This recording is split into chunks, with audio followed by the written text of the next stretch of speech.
बताएंगे। वक्फ संशोधन बिल पर इस वक्त भी संसद में चर्चा हो रही है। वक्फ से जुड़ी 5 बड़ी खबरों से आप शुरुआत कर रही हूं। वक्फ बिल को लेकर 5 बड़ी खबरें क्या हैं? सबसे पहले खबर, वक्फ बिल पास होने वाला है और ये इसलिए कह रही हूं क्योंकि संसद में सरकार के पास नंबर है।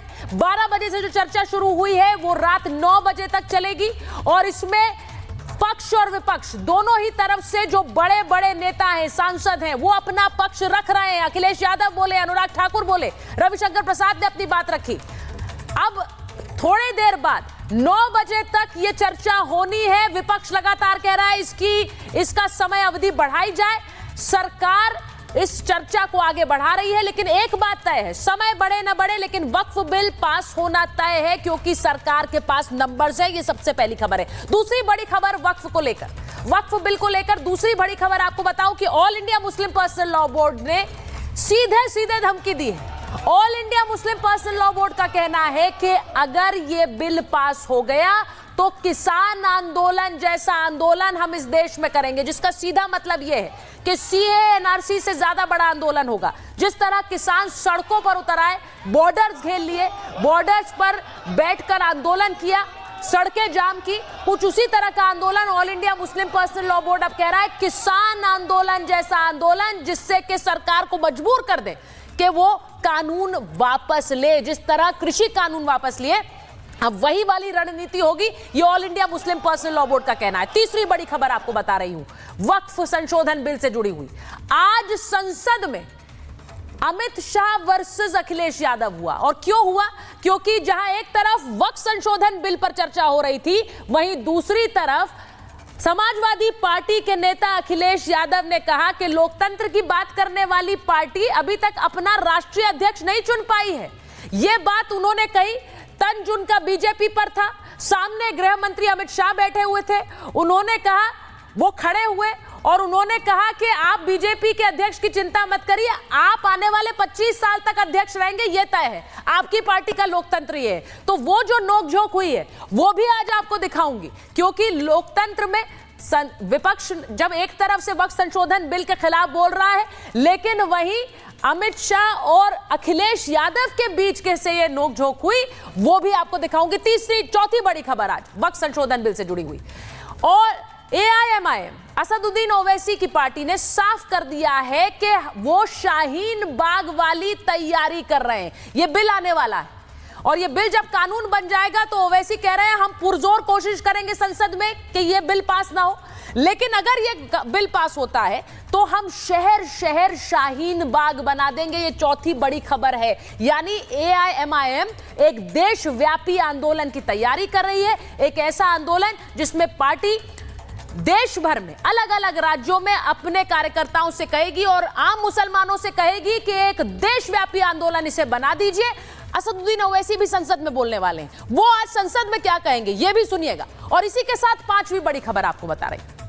5वीं बड़ी खबर यह है कि उत्तर प्रदेश में, यूपी में हाई अलर्ट है, क्योंकि वक्फ संशोधन बिल को लेकर जिस तरह के बयान बार बार दिए जा रहे हैं, देशव्यापी आंदोलन, शाहीन बाग बनाने की धमकी, इसी के चलते जहां एक तरफ संसद में वक्फ संशोधन बिल को लेकर चर्चा हो रही है तो वहीं दूसरी तरफ यूपी में हाई अलर्ट है। आप जो तस्वीरें इस वक्त देख रहे हैं ये यूपी की आज की तस्वीरें हैं जो हमारे सहयोगी ने हमें भेजी।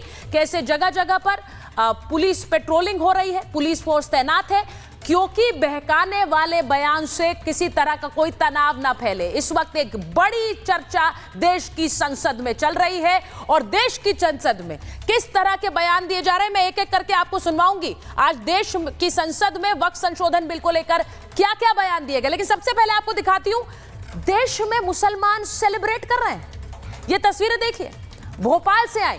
भोपाल में मुस्लिम महिलाएं सड़कों पर उतरी हैं और कह रही हैं कि वो वक्फ संशोधन बिल के समर्थन में है। जरा इन तस्वीरों को सुनाइए।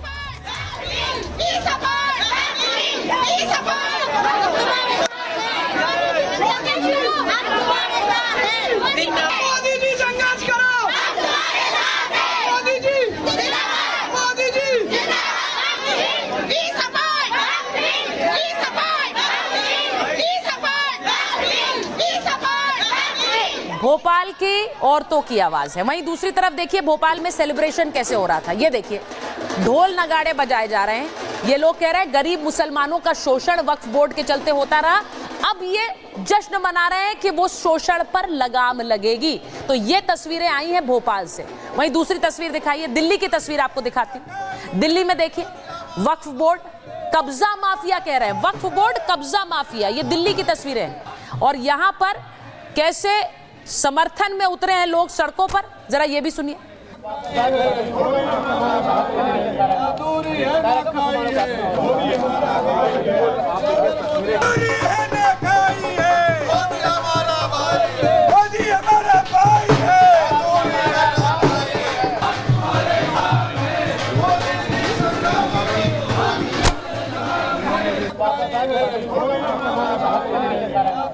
तो ये तस्वीरें आई हैं देश के अलग अलग राज्यों से जहां पर जश्न मनाया गया।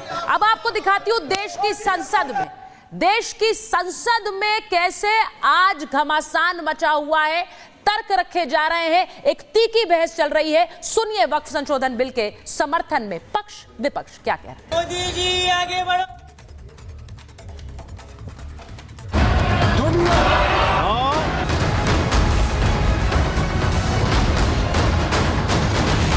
ये सारा व्यवस्था देखने के बाद सबके मन में उम्मीद जागेगा।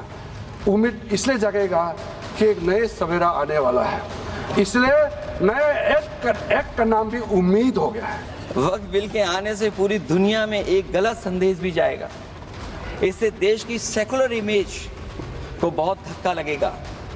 वक्फ बिल भाजपा की नफरत की राजनीति का एक और अध्याय है। वक्फ बिल भाजपा के लिए वाटरलू साबित होगा, क्योंकि ऊपर से तो हाँ हाँ कह रहे हैं, लेकिन अंदर ही अंदर बहुत सारे साथी सहमत नहीं हैं। तो अगर ये वक्फ बिल देश की खवातीनों के विकास के लिए, वक्फ में उनकी भूमिका के लिए ये कानून लाया जा रहा है, तो ये कानून गैर संवैधानिक कैसे हो गया भाई? इस सरकार का इस बिल के द्वारा 4 इनके मूल उद्देश्य। पहला मूल उद्देश्य है कि संविधान को कमजोर करना। इनका दूसरा उद्देश्य है भ्रम फैलाना। इनका तीसरा उद्देश्य है to divide the Indian society. हमेशा एक हमारे बीच में एक लिटिगेशन चलता रहे, मसला और बढ़ता जाए, ये उनका उद्देश्य है। और चौथा इनका उद्देश्य डाइल्यूट, डिफेम, डिवाइड, और चौथा इनका उद्देश्य है to disenfranchise the minority communities. 2013 में जो आपने पाप किया था, उस पाप को समाप्त करके आज मोदी जी ने पारदर्शिता लाने का काम उसमें किया है। आपको क्या दिक्कत हो रहा भाई? हाँ, ये अलग बात है कि आपको मोदी जी पसंद नहीं है तो नहीं है, तो मत रहे, लेकिन देश की जनता मोदी जी को पसंद करती है। कि मैं खुद भी जेपीसी में था, और दुर्भाग्य की बात है कि जेपीसी में आखिर तक क्लॉज बाय क्लॉज चर्चा कभी नहीं हुई। और ये देखने के बाद हर वक्त हमें महसूस हुआ है आप लोगों की कतनी और करनी में बहुत फर्क होता है। आपको जो बिल लाने में किसी को न्याय देने की प्रक्रिया नहीं है आपके मन में। हमें सौगातें मोदी मिली, हमें सौगातें मोदी में सीध की सवैयां नहीं चाहिए, हमें सौगातें मोदी में शिक्षा दे दीजिए, हमें सौगातें मोदी में रोजगार दे दीजिए, हमें सौगातें मोदी के अंदर मोहब्बत दे दीजिए। ये जो गोलियां छातियों पर लगती है, ये मारना बंद करा दीजिए। हमें सौगातें मोदी में ये कानून देने का काम कर लीजिए। ये विधायक कांग्रेस की तुष्टिकरण की राजनीति का अंतिम संस्कार करने वाला है, मैं विश्वास दिलाना चाहता हूँ। कहीं ना कहीं और कांग्रेस के सहयोगी दलों ने वोट बैंक के लिए संविधान का सौदा कर लिया है, और ये सौदा ही किया है। तभी तो हमने एक के बाद दूसरे उदाहरण देकर कहा कि आपने कैसे उसको अपना वोट बैंक किया, एटीएम बना के रखा। लेकिन ये जो बिल है, ये अन्याय की जड़ पर प्रहार है, और इस प्रहार के बाद सबको न्याय न्याय और न्याय ही मिलने वाला है।